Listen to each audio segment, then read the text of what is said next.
Imagine कीजिए 1 तारीख को आपकी सैलरी आती है, 5 तारीख को घर का रेंट जाना है, तो 5 दिन तक आपका पैसा कहां पड़ा हुआ रहेगा? सेविंग अकाउंट में, बैंक में पड़ा हुआ रहेगा। लेकिन मैं अगर आपको एक ऐसा ऑप्शन बता दूं, उस 5 दिन के लिए भी पैसा बैंक में ना छोड़ करके कोई एक ऐसी जगह छोड़ दो जहां पर हर रोज आपका पैसा बढ़ता रहे। आप कहोगे बैंक में भी तो बढ़ ही रहा है, काहे को 5 दिन के लिए इतना टेंशन लेना? सर, आपको लगता है कि बैंक में आपका पैसा हर रोज बढ़ रहा है? नहीं बढ़ रहा, हर रोज पैसा घट रहा है। कैसे? इन्फ्लेशन, महंगाई साल का 6% होता है जो आंकड़ों में है, रियलिटी तो 10%, 12%, 15% भी होता है। अगर 6% ही मान के चलो, तो आज का अगर 1 लाख रुपए आपने बैंक में छोड़ रखा है, तो अगले साल वो 1 लाख रुपए 95,000 रुपए हो जाएगा, 94,000 रुपए हो जाएगा। यानी आपके 1 लाख की वैल्यू 95,000 रह गई। 5,000 रुपए घट गया ना 1 साल में। तो जब 1 साल में 5,000 रुपए घट गया, तो रोज का निकाल करके देखो भैया, एवरी डे आपके पैसे की वैल्यू थोड़ी थोड़ी थोड़ी थोड़ी घट रही है। तो आप कभी चाहोगे कि भले 5 दिन के लिए आप अपने पैसे को ऐसी जगह जा रखो जहां पैसे की वैल्यू घट रही है? नहीं, है ना? तो ऐसी जगह आज मैं बताने वाला हूं जहां पैसे की वैल्यू हर रोज बढ़ती है, एवरी डे। अच्छा, 5 दिन छोड़ो, मैं कहता हूं कि पैसे आए कहीं से, सैलरी आई या बिजनेस से आए, कहीं से भी आए, आपको 1 दिन बाद पैसे कहीं देने हैं, किसी वेंडर को देने हैं, किसी की पेमेंट करनी है या कहीं देना है, सिर्फ 1 दिन के लिए पैसा आपके बैंक अकाउंट में रखना है। अगर मैं आपको ऐसी जगह बताऊं कि 1 दिन के लिए भी आपको सेविंग अकाउंट से ज्यादा इंटरेस्ट मिलेगा, तो सेविंग अकाउंट में रखना चाहोगे? नहीं ना? चलो, तो आज हम इसी के बारे में बात करने वाले हैं। बैंक छोड़ो, यहां रखो पैसे, हर रोज बढ़ेगा पैसा। तो पहली चीज ये तो मैंने क्लियर कर दिया ना कि बैंक में आपका पैसा हर रोज घटता है। एवरी डे सेविंग अकाउंट में रखा हुआ पैसा घटता है। अब आप कहोगे, अरे सर, कौन सा हमारा करोड़ों रुपए, लाखों रुपए बैंक में पड़ा रहता है, तो कितना ही घट रहा होगा? सर, थोड़े पैसे भी अगर हैं तो थोड़े भी घट रहे हैं, तो इतनी मेहनत से कमाया हुआ पैसा काहे को घटने दे रहे हो? और जब आपके पास एक अल्टरनेट ऑप्शन है जहां हर रोज बढ़ सकता है, तो क्यों ऐसी जगह पे रखना जहां पे रोज घट रहा है? और वो ऑप्शन इतना आसान है, बताऊंगा, जिसके बारे में डिटेल में बताऊंगा। सेविंग अकाउंट में हम लोग पैसे रखते क्यों हैं? क्या कारण होता है? हमें लगता है कि भैया शॉर्ट टर्म के लिए, महीना 1.5 महीना, हफ्ते भर के लिए कहां ही पैसा डालेंगे, तो बैंक में रखा हुआ है। हमें लगता है पैसे की जरूरत कभी भी आ सकती है, तो इसीलिए रखा हुआ है। फिर हमें यह नहीं समझ में आता कि भैया 1 आध महीने के लिए पैसा कहां डालेंगे, तो सेविंग अकाउंट में रखा है। तो यानी कि सबसे बड़ा कारण जो होता है, जानकारी की कमी। हमें नहीं पता कि क्या 1 हफ्ते के लिए, 5 दिन के लिए, 1 दिन के लिए, 3 दिन के लिए भी कोई ऐसी जगह हो सकती है जहां मेरा पैसा रोज बढ़े। नहीं पता होता। तो सबसे बड़ा रीजन सेविंग अकाउंट में पैसे पड़े रहने का ये होता है। तो आज हम इसी समस्या का निवारण करने वाले हैं भैया। एक ऐसा सॉल्यूशन आपको देने वाले हैं जहां पैसा हर रोज बढ़ता है। प्रॉब्लम क्या होता है सेविंग अकाउंट में रखने से? सेविंग अकाउंट आपको देता है 2 से 3% साल का। महंगाई है भैया 6 से 15% साल का। यानी कि 1 लाख रुपए 2026 में अगर आपके सेविंग अकाउंट में रखा है, तो 2027 में वो 90,000 की वैल्यू के बराबर हो जाएगा। रहेगा वो 1 ही लाख रुपए, लेकिन उसकी परचेजिंग पावर, उसकी बाइंग वैल्यू 90,000 के बराबर हो चुकी होगी। यह सेविंग अकाउंट की सबसे बड़ी दिक्कत है। अब आपको महंगाई नापना सिखाता हूं। महंगाई का थर्मामीटर कैसे काम करता है, महंगाई नापते कैसे हैं, कितने समय में आपके पैसे की वैल्यू आधी रह जाएगी, इसको भी समझ लो आप। इसको कहते हैं रूल ऑफ 70। आप फॉर्मूला ये है कि 70 डिवाइडेड बाय इन्फ्लेशन रेट करो, तो आपको पता चल जाएगा कितने साल में आपके पैसे की वैल्यू आधी हो जाएगी। मान लो 7% अगर महंगाई दर है, तो 70/7 आप करो, 10 निकल के आया, तो 10 साल में आपके पैसे की वैल्यू आधी हो जाएगी। अगर 7% की महंगाई दर हर साल है, तो आज का 1 लाख रुपए 10 साल में उसकी औकात 50,000 के बराबर रह जाएगी। अगर महंगाई 10% चल रही है, जो कि सच में है, आप खाने पीने का आइटम देख लो, राशन का तेल वेल जो आता है, इन सब चीजों पे लगभग 10% का इन्फ्लेशन होता है। 70 बटा अगर 10 करो, तो 7 साल में आपके पैसे की वैल्यू आधी हो जाती है। अगर इन्फ्लेशन 15% करो, मेडिकल इक्विपमेंट पे, एजुकेशन इंडस्ट्री पे लगभग 15% की महंगाई है भैया, तो 70 बटा अगर 15 करो, तो 4.5 साल में ही पैसे की वैल्यू आधी हो जाती है। यानी कि 1 लाख रुपए की वैल्यू 2026 से लेकर के 2030 तक, आज 2026 से 30 तक आधी हो जाएगी। अपना 1 लाख रुपए 50,000 में बदल जाएगा भैया, तो 2030, 4.5 साल में। हाँ, रियलिटी यही है। अब इसके समाधान की बात करते हैं। तो कहां डालें पैसे? शॉर्ट टर्म में अगर हम बात करें, हफ्ते दिन, 10 दिन, 1 दिन, क्या स्टॉक्स में डालें? नहीं डाल सकते, क्योंकि भैया स्टॉक्स रोज ऊपर नीचे होता है, तो रिस्की है शॉर्ट टर्म में। हाँ, लॉन्ग टर्म की बात अलग है, लेकिन शॉर्ट टर्म में बहुत रिस्की है। क्या इक्विटी म्यूचुअल फंड में डाल दें? नहीं, इक्विटी म्यूचुअल फंड भी तो स्टॉक्स में ही पैसे लगाते हैं। क्या क्रिप्टो में डाल दें? नहीं भैया, ये तो और ज्यादा वोलेटाइल है। क्या एफडी में डाल दें? नहीं भैया, एफडी में आप अगर हफ्ते 10 दिन या 15 दिन के लिए डालोगे, तो जो इंटरेस्ट मिलता है वो नेग्लिजिबल, बहुत नाम मात्र होता है। मैं इससे बड़े इंटरेस्ट की बात कर रहा हूं। तो समाधान क्या है? समाधान है सर, ओवरनाइट फंड्स। जैसा नाम से समझ में आता है ना, ओवरनाइट फंड्स। ओवरनाइट का मतलब 1 रात। एक ऐसा फंड जो 1 रात के इन्वेस्टमेंट के लिए बना है। 1 रात, आज पैसा आया, इधर डाला, कल ये पैसा बढ़ के मिलेगा, कल पैसा डाले परसों ये पैसा बढ़ के मिलेगा, परसों पैसा डाले तरसों ये पैसा बढ़ के मिलेगा। रोज ही पैसा बढ़ता ही है, ये घटता नहीं है। जैसे स्टॉक्स में, इक्विटी में क्या होता है, पैसा ऊपर बढ़ा घट भी गया, कभी बढ़ा कभी घट गया, कभी बढ़ा कभी घट गया, ये बढ़ता ही रहता है, रोज रोज बढ़ने वाला हिसाब किताब है यहां पर। और इसको मोस्ट सेफ कहते हैं, हर रोज कमा करके देता है ये पैसा। तो क्या होता है ये, कैसे इन्वेस्ट करते हैं, किन गलतियों से हमको बचना है, रिस्क क्या है, सही प्लेटफॉर्म कौन सा है, ये सब चीजें अभी आपको समझाता हूं। फंड्स का नाम क्या है, ओवरनाइट फंड, एक कैटेगरी है ये। देखो, ओवरनाइट फंड भी एक म्यूचुअल फंड ही होता है। म्यूचुअल फंड का मतलब सिर्फ इक्विटी म्यूचुअल फंड नहीं होता है जो स्टॉक्स में पैसे लगाते हैं। म्यूचुअल फंड कई तरह के होते हैं, ये बेसिकली डेट कैटेगरी के म्यूचुअल फंड होते हैं। अब ओवरनाइट फंड पहले समझा देता हूं, फिर हम डेट पे आते हैं। ओवरनाइट फंड को आप ऐसे समझो कि आपके मोहल्ले में कोई ऐसा व्यापारी है जिसको सुबह सुबह 1 लाख रुपए की जरूरत है, उसको कोई माल खरीदना है और उसको पता है कि शाम तक वो माल बेच देगा और अपना मुनाफा कमा लेगा। तो सुबह सुबह क्या करता है कि कोई ब्याज पे पैसे उधार देने वाले के पास जाता है, उससे शाम तक के लिए यानी कि 1 दिन के लिए पैसे लेता है और वो पैसे लेकर के अपना माल खरीद लेता है, शाम को बेच देता है, मुनाफा कमा लेता है और शाम को वो 1 लाख रुपए उसको वापस कर देता है मुनाफा कमा करके। सेम यही काम करता है ओवरनाइट फंड। अब ओवरनाइट फंड में हम जैसे लोग, आप जैसे लोग जब थोड़े थोड़े पैसे इन्वेस्ट करते हैं, ये पैसा किसको जाता है, कौन यूटिलाइज करता है, यह पैसा जाता है बड़ी बड़ी कंपनीज को जिनको 1 दिन के लिए पैसा चाहिए, कई बार सरकार को भी जिनको 1 दिन के लिए पैसा चाहिए। और ये 1 दिन के पैसा लेने के लिए ये बदले में गिरवी रखते हैं अपनी कोई ना कोई संपत्ति।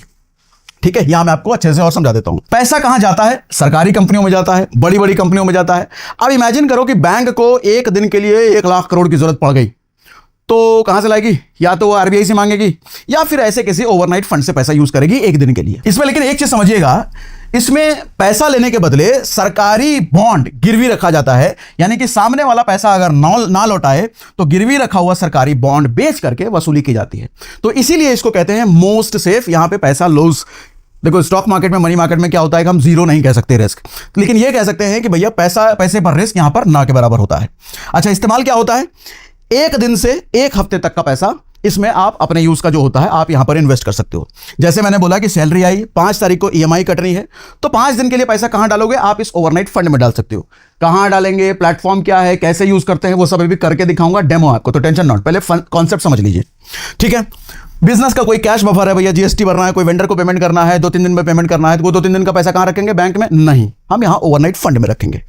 मान लो कोई बड़ी रकम कहीं से आई है, कोई पॉलिसी मैच्योर हो गई है, कोई प्रॉपर्टी बेचा है, कोई म्यूचुअल फंड निकाला है, कुछ भी किसी तरीके से पैसा आया है और अभी हफ्ता 10 दिन या महीना भर हमको श्योर नहीं है कि हम कहां पैसा डालेंगे, तो क्या करेंगे, बैंक में छोड़ेंगे नहीं, हम ओवरनाइट फंड में डालेंगे। मार्केट से पैसा निकाला भैया, अगला फैसला लेने तक कहां रखना है, ओवरनाइट फंड में रखेंगे। ठीक है, तो ओवरनाइट फंड का यूज मैं समझा पाया मैं, ठीक है।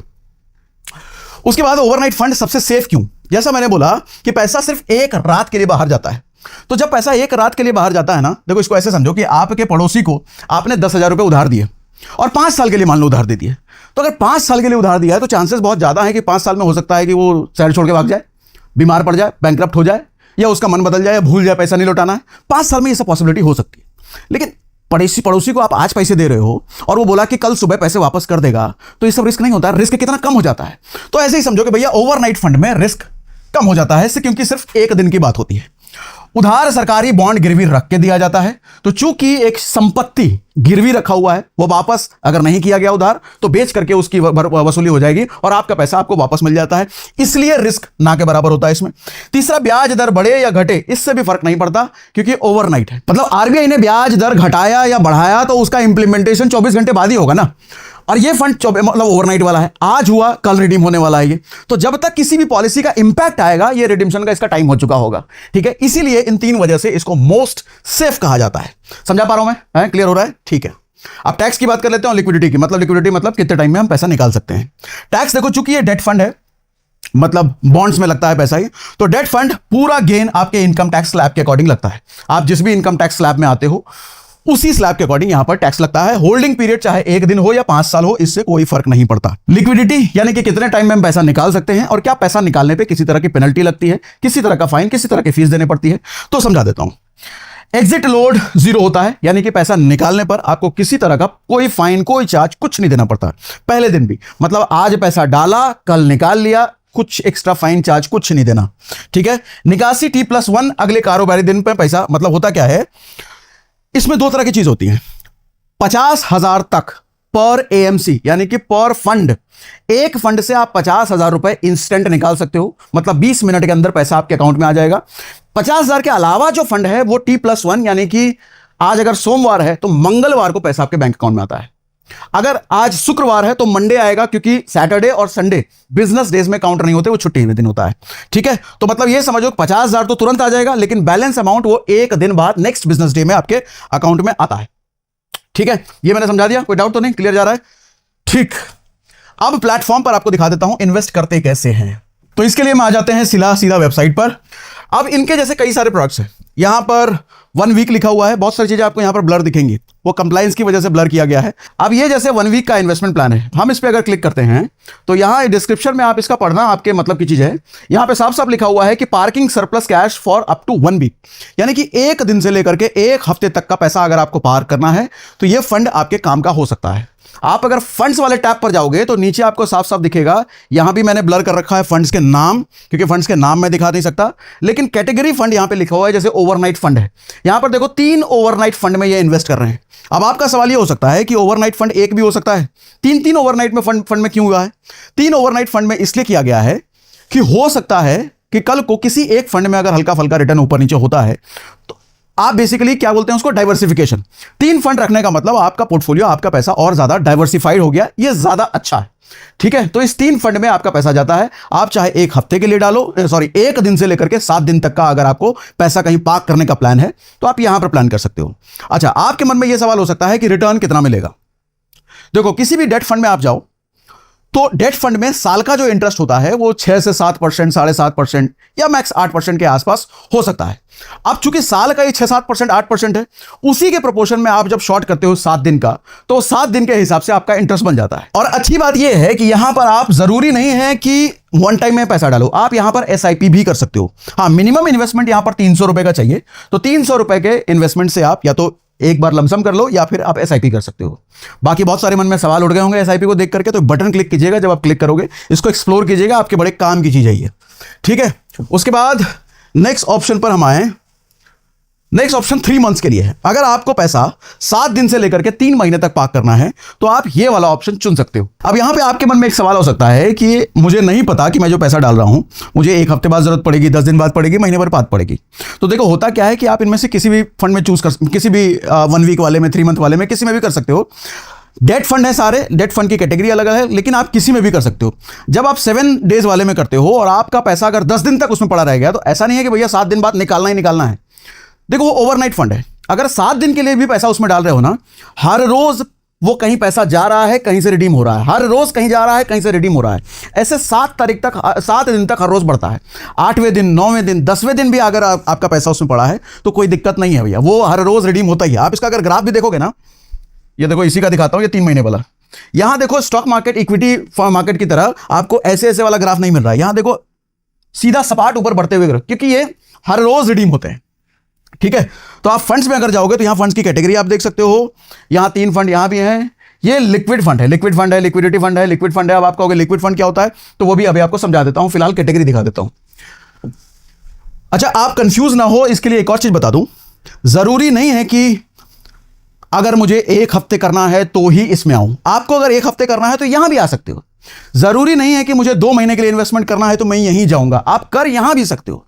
ठीक है, अच्छा, एक और चीज आपको ऐड कर दूं कि जैसे यहां पे 1 वीक लिखा हुआ है, तो इसका मतलब ये नहीं समझिए कि 1 वीक के लिए ही इसमें इन्वेस्ट करना है। ये बस नाम रखा गया है ताकि आपके गोल के हिसाब से आप रिलेट कर पाओ कि मतलब 1 से 7 दिन के लिए हमको पैसा रखना है तो ये वाला ऑप्शन हमने रख लिया। 1 से 7 दिन के लिए रखना है, इसमें भी जा सकते हो, इसमें भी जा सकते हो। ठीक है, अभी क्या फर्क है इन सब में, अभी आगे समझाऊंगा। एग्जिट लोड वगैरह, रिटर्न्स वगैरह अभी और डिटेल में आऊंगा तो आपको समझाता हूं। ठीक है, तो ये हो गया 3 महीने के लिए। और अगर आप 6 महीने वाले में जाते हो तो 6 महीने वाला ऑप्शन जब आप फंड्स देखते हो तो इसमें फंड जो आपके सामने है, ये मनी मार्केट फंड में आपका पैसा इन्वेस्ट हो रहा है। अब फंड बदलते जा रहे हैं। पहला वाला भैया 7 दिन वाले में, ओवरनाइट वाले में जा रहा था, फिर लिक्विड वाले में, फिर मनी मार्केट में, और फिर उससे ज़्यादा आप जाओगे तो आर्बिट्राज में। अब क्या क्या इन सब में फ़र्क है, तो आपको ये समझाने से पहले मैं कुछ रिटर्न्स आपको टिकर टेप पर दिखाना चाहता हूँ। अब ये सबसे पहले कौन सा फंड है, ओवरनाइट फंड। ओवरनाइट फंड का ये देखो, इतने सारे ओवरनाइट फंड हैं। ये ओवरनाइट फंड का अगर 3 साल का क्या अगर देखा जाए, मतलब सालाना रिटर्न 6.5% के आसपास, लगभग 6.5% के आसपास। तो ओवरनाइट फंड 6.5% के आसपास पास्ट हिस्ट्री ये बताती है। तो साल का अगर 6.5% है तो उसी हिसाब से आप 7 दिन का, 1 दिन का, 2 दिन का आप हिसाब लगा सकते हो। उसके अलावा दूसरा फंड लिक्विड फंड है। क्या होता है अभी समझाऊंगा। तो लिक्विड फंड के रिटर्न की बात करें तो यहां हिस्ट्री बताती है कि 7% सालाना है, यानी कि ओवरनाइट फंड से ज्यादा दिया है लिक्विड फंड ने। उसके बाद ये कौन सा है? Money market fund. ये मनी मार्केट फंड के कुछ एग्जांपल्स हैं यहां पर। मनी मार्केट ने दिया है 7.5% के आसपास, मतलब लिक्विड फंड से भी ज्यादा रिटर्न पास्ट में मनी मार्केट फंड ने दिए हैं। उसके बाद आता है आर्बिट्राज। आर्बिट्राज ने मनी मार्केट के बराबर या उससे थोड़ा ज्यादा दिया है। तब आप कहोगे भैया फिर तो आर्बिट्राज और मनी मार्केट में ही चलते हैं, सबसे अच्छा वही है, हमको 7 दिन के लिए 2 दिन के लिए डालना है, फिर भी हम वहीं चलते हैं। अब डिफरेंस बताता हूं तो आपको समझ में आएगा, ठीक है। अच्छा, फिलहाल एक चीज आपको क्लियर कर दूं, यहां पर मैंने एफडी का इंटरेस्ट रेट खोल के रखा है, देश के सबसे बड़े सरकारी बैंक का। तो देखो ये बता रहा है कि 7 दिन से 45 दिन के लिए अगर आप एफडी करते हो तो 3% सालाना देंगे। ये सालाना अगर 7 से 45 दिन के अगर तक के लिए आप करते हो तो 3% सालाना का मतलब 0.0 कुछ होगा, मतलब बहुत होगा, आधे कितना होगा सर? 0.01 के आसपास आएगा, या ऐसा लगा लो आप। तो 7 दिन से 45 दिन का इंटरेस्ट पॉइंट में आप कमाओगे 0.1 0.2 के आसपास। इसके कंपैरिजन में ओवरनाइट फंड या कोई दूसरा फंड चूज करते हो वो इसके कंपैरिजन में बहुत ज्यादा देता है। तो एफडी का ऑप्शन इसलिए हमने क्रॉस मारा कि अगर शॉर्ट टर्म में हमको इन्वेस्ट करना है, शॉर्ट टर्म में बेसिकली पैसा हमको रखना है, पैसा पार्क करना है, तो एफडी अच्छा ऑप्शन नहीं है, ठीक है। तो अब हम कहां आ रहे हैं?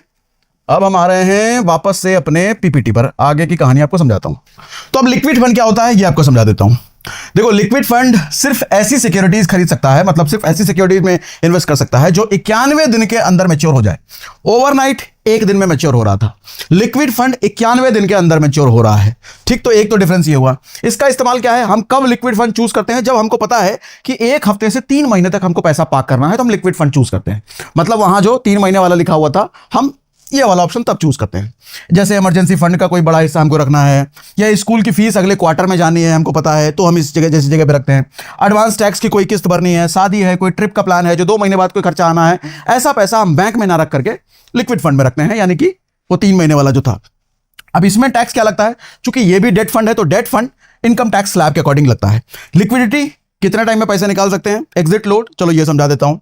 इसमें एग्जिट लोड है, पहले वाले में ओवरनाइट में लिक्विड एग्जिट लोड नहीं था, इसमें एग्जिट लोड है लेकिन नाम मात्र का है।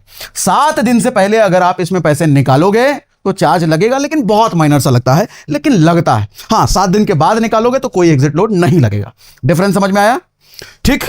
इंस्टेंट रिडिप्शन है इसमें, यानी कि पर एएमसी 50,000 रुपए निकाला जा सकता है, इंस्टेंट 20 मिनट में आ जाएगा। पर एएमसी कहने का मतलब, मैंने 3 फंड ये दिखाए थे ना, 3 अलग अलग फंड थे, मतलब 3 अलग अलग एएमसी थे। पर एएमसी से आप 50,000 रुपए इंस्टेंट यानी कि 20 मिनट में आपके अकाउंट में आ जाएगा, सैटरडे संडे कुछ भी हो। लेकिन बैलेंस जो अमाउंट होगा वो T+1 यानी कि नेक्स्ट बिजनेस डे में आपके अकाउंट में आता है। T+1 मैंने यहां पे लिख भी दिया है, समझा पा रहा हूं मैं? क्लियर है? उसके बाद मनी मार्केट फंड, आपने इसका रिटर्न लिक्विड फंड से भी ज्यादा देखा, तो आप कहोगे मनी मार्केट में ही क्यों ना डाल दें? तो समझो, देखो बस यहां खिड़की बड़ी हो जाती है, मतलब ड्यूरेशन बढ़ जाता है। 91 दिन के अंदर मैच्योर होना किसको? लिक्विड फंड को। 1 दिन के अंदर मैच्योर होना किसको? ओवरनाइट फंड को। 1 साल के अंदर मैच्योर होना किसको? मनी मार्केट को। ठीक है, अगर आपका गोल यह है कि 3 से 6 महीने का पैसा मेरे पास है, कहां डालूं, कहां पार्क करूं? Money market. ठीक है, लेट्स सपोज अगले सीजन का कोई बिजनेस कैपिटल आपके हाथ में आया है, या 5 महीने बाद कोई शादी का बजट है, कोई गिफ्ट लेना है, बाइक खरीदनी है, साइकिल खरीदना है, कुछ भी जो आपको 5-6 महीने बाद जरूरत पड़नी है, तो आप ये वाला ऑप्शन चूज कर सकते हो। या घर के डाउन पेमेंट का पैसा भैया 4-6 महीने तक अपने पास होल्ड करना है, उसके बाद लगेगा, तो उसके लिए आप ये ऑप्शन चूज कर सकते हो। टैक्स, ये भी डेट फंड है तो इनकम टैक्स स्लैब के अकॉर्डिंग लगता है। लिक्विडिटी मतलब कब निकाल सकते हैं, कोई चार्ज वगैरह, आमतौर पर कोई एग्जिट लोड नहीं लगता है, पर इंस्टेंट रिडिम्पशन की सुविधा भी यहां पर नहीं है। मतलब जो 20 मिनट में 50,000 आ जा रहा था पर एएमसी, यहां पर T+1 ही लगेगा, मतलब नेक्स्ट बिजनेस डे में ही आपके पास पैसे आएगा भैया। ये सेबी ने ओवरनाइट और लिक्विड फंड के लिए अनिवार्य किया है, इसके लिए नहीं, यहां पर T+1 लगेगा। उसके बाद मैंने यहां पर समराइज कर दिया है। 1 वीक का अगर आपका प्लान है तो overnight fund, instant liquidity up to 50,000 पर एएमसी, हाँ यहां पर हो जाता है। टैक्स इनकम टैक्स स्लैब के अकॉर्डिंग। उसके बाद 3 महीने का अगर आपका गोल है तो liquid fund, instant redemption up to 50,000 है। 6 महीने का अगर गोल है मनी मार्केट, इंस्टेंट रिडिप्शन नहीं है। 1 साल का गोल है तो मनी मार्केट, इंस्टेंट रिडिप्शन नहीं है। और उसके साथ 1 साल के गोल के साथ आप आर्बिट्राज फंड में भी जा सकते हो। आर्बिट्राज फंड मैंने अभी तक आपको नहीं समझाया, बेसिकली ये थोड़ा सा कॉम्प्लेक्स है समझाना, बट मोटा मोटी ये समझ लीजिए, ये इक्विटी मार्केट में पैसा आपका जाता है। तो इक्विटी मार्केट का नाम जैसे ही आता है रिस्क बड़ा हो जाता है। हमने देखा था आर्बिट्राज में सबसे ज्यादा रिटर्न हमने देखा पास्ट में। तो बेसिक सी चीज है, जहां पर रिटर्न सबसे ज्यादा होता है वहां रिस्क भी बड़ा हो जाता है। तो आर्बिट्राज अगर सबसे ज्यादा रिटर्न दिखा रहा है तो सबसे बड़ा रिस्क भी यहीं पर है। ठीक है, तो आपको शॉर्ट टर्म में अगर पैसा पार्क करना है तो जाहिर सी बात है कि आपको ना के बराबर रिस्क चाहिए, इसलिए ओवरनाइट और लिक्विड फंड और मनी मार्केट बेस्ड ऑन अपना ड्यूरेशन आप चुन सकते हो। ठीक है, उसके बाद अच्छा ये इंपॉर्टेंट नोट आपको बता देता हूं, कई सारे सवाल आपके मन में होंगे, इससे हो सकता है जवाब मिल जाए आपको। Small case holds funds in non demat format allowing users to liquidate their funds instantly. देखो होता क्या है कि एक तो आप लिक्विड फंड्स या ओवरनाइट फंड अपने डिमैट अकाउंट के जरिए भी इन्वेस्ट कर सकते हो, लेकिन वहां पर हमेशा 50,000 इंस्टेंट विड्रॉल वाला फीचर आपको नहीं मिलता, क्योंकि वो डिमैट में है तो T+1 का ही समय लगता है, नेक्स्ट बिजनेस डे में ही पैसा आपको मिलेगा। ये जो स्मॉल केस है ये बेसिकली नॉन डिमैट फॉर्मेट में आपका पैसा रखता है, तो नॉन डिमैट में होने की वजह से आपका पैसा 50,000 रुपए इंस्टेंट विड्रॉ होने की फैसिलिटी आपको मिल जाती है, इसलिए ये ज्यादा बेहतर है किसी भी डिमैट ब्रोकर के कंपैरिजन में। ओवरनाइट वर्सेस एसबी अकाउंट, अच्छा overnight versus saving account. Overnight में आपको साल का अगर देखा जाए तो 5.5 6.5 के आसपास मिल रहा है, जबकि सेविंग में 2.5 से 3% सालाना आपको मिलता है। इंस्टीड ऑफ चूजिंग 40+ फंड्स, अच्छा हाँ आपके मन में ये ख्याल आएगा कि मैं खुद से लिक्विड फंड या खुद से ओवरनाइट फंड बेस्ट वाला चूज कर लूं, भैया खुद ही इन्वेस्ट कर दूं, तो यहां पे वो वाली बात आती है कि 40 से ज्यादा ऐसे फंड हैं, आप कैसे चूज करोगे कि बेस्ट सबसे अच्छा फंड कौन सा है। तो बेहतर ये है कि स्मॉल केस में फंड मैनेजर हैं जिनको तजुर्बा है, वो अपने तजुर्बे के according best shortlist fund shortlist करते हैं और वो फंड आपके लिए स्मॉल केस में अवेलेबल कराते हैं। तो आप देख लो भैया, अगर आपको लगता है कि आप ज्यादा जानकार हो तो आप कर लो, या फंड मैनेजर की मदद चाहिए तो आप स्मॉल केस में इनके जरिए इन्वेस्ट कर सकते हो। ठीक, if you haven't decided the duration of the money to be parked, हाँ ये वाली बात है कि अगर आपने अभी तक डिसाइड नहीं कर पाया कि आपको कितने समय के लिए पैसा पार्क करना है, तो आप किसी में भी कर सकते हो, ओवरनाइट में भी लिक्विड में भी। आपको बस ये देखना है कि आप पैसे पर कितना ज्यादा रिस्क ले सकते हो। अगर आपको लगता है कि बिल्कुल ना के बराबर रिस्क लेना है तो ओवरनाइट फंड बेस्ट है। थोड़ा सा रिस्क बढ़ाना चाहते हो लिक्विड में चले जाओ, और थोड़ा ना बढ़ाना है मनी मार्केट में चले जाना, और थोड़ा रिस्क बढ़ाना है तो आर्बिट्राज में चले जाना। अगर रिस्क बिल्कुल नहीं चाहिए तो ओवरनाइट फंड है। ठीक है, समझा पा रहा हूं। आप इसमें SIP और लमसम दोनों कर सकते हो। अच्छा यहां पर एक चीज आपको इंपॉर्टेंट पॉइंट है, ये जरूर याद दिला देता हूं, 50,000 वाला इंस्टेंट रिडेम्पशन वाला जो ऑप्शन है, ये इंस्टेंट रिडेम्पशन आपको स्मॉल केस की वेबसाइट पे नहीं मिलेगा, ये आपको मिलेगा उस AMC के वेबसाइट पे जाना पड़ेगा। लेट्स सपोज मान लो इन्होंने अगर एक्सिस का लिया होगा, मान लिया एग्जांपल के लिए ले रहा हूं मैं, अगर एक्सिस का लिया होगा तो एक्सिस की वेबसाइट पर जाकर के आप रिडीम करोगे। यहां रिडीम करोगे तो T+1 ही लगेगा। आपको इंस्टेंट चाहिए तो उस AMC की वेबसाइट पर जाकर रिडीम कर लेना, बड़े आराम से वो रिडीम हो जाएगा। ठीक है, सारा कुछ समझा पाए सर? कोई सवाल बचा गया है? अब एक बार मैं समराइज कर देता हूं सारे को, तीनों को, कुछ कंफ्यूजन हो तो हो सकता है इसमें क्लियर हो जाए। Overnight fund, liquid fund, money market, arbitrage. Arbitrage मैंने एक्सप्लेन नहीं किया है, कोई डिटेल वीडियो बनाऊंगा जिसमें आर्बिट्राज अच्छे से समझाऊंगा।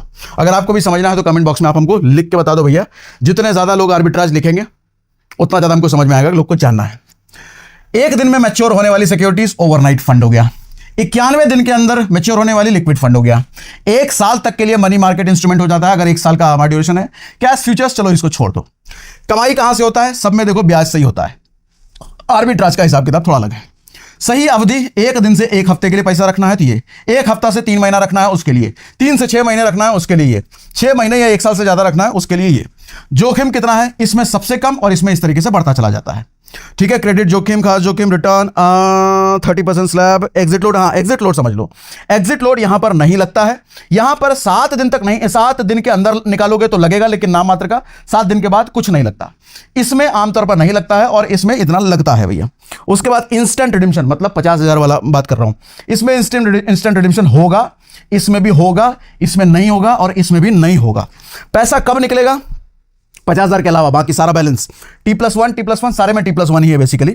एक्सपेंस रेशियो, हाँ इस पर हमने शायद बात नहीं करी है, क्योंकि देखो कोई भी म्यूचुअल फंड हो, वो फंड मैनेजर का घर कैसे चलेगा?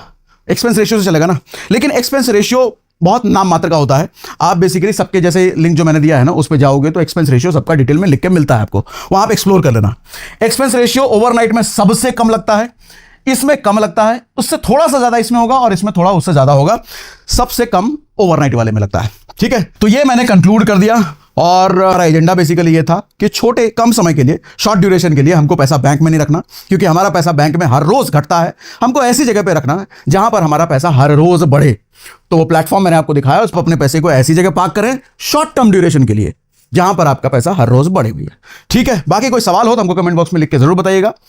आने वाले किसी न किसी सेशन में आपके सवालों का जवाब भी आपको मिल जाएगा। चलो, नमस्कार दोस्तों, आज की इस वीडियो में आपने जाना कि बैंक में अपना पैसा रखने को लेकर किन बातों का ध्यान रखना चाहिए और क्यों सिर्फ बैंक में पैसा पड़ा रहने से आपकी संपत्ति हमेशा तेजी से नहीं बढ़ती। सागर सिन्हा सर ने आज के वीडियो में एक ऐसा तरीका समझाया है जिससे आप अपने पैसों को सिर्फ एक जगह रखने के बजाय सही जगह और सही तरीके से व्यवस्थित करने के बारे में सोच सकते हैं। इस वीडियो में यह भी बताया गया कि पैसा रखने से पहले आपको रिटर्न, सुरक्षा, जरूरतों के समय पैसे की उपलब्धता और भविष्य के लक्ष्यों को ध्यान में क्यों रखना चाहिए, क्योंकि सिर्फ पैसा कमाना ही जरूरी नहीं है, बल्कि कमाए हुए पैसों को सही तरीके से संभालना और बढ़ाना भी उतना ही जरूरी है। सागर सिन्हा सर ने आज की इस सोच को बहुत आसान भाषा में समझाया है ताकि एक आम व्यक्ति भी अपने पैसों को लेकर बेहतर फैसला ले सके और बिना सोचे समझे अपना पूरा पैसा किसी एक जगह रखने की गलती ना करे। तो दोस्तों, अगर आप भी चाहते हैं कि आपका पैसा सिर्फ पड़ा ना रहे बल्कि समझदारी से काम करे तो इस वीडियो को पूरा जरूर देखें। तो दोस्तों, अगर आपको यह वीडियो पसंद आई हो और आप भी सागर सिन्हा सर के फैन हैं तो वीडियो को लाइक करना और चैनल को सब्सक्राइब करना ना भूलें।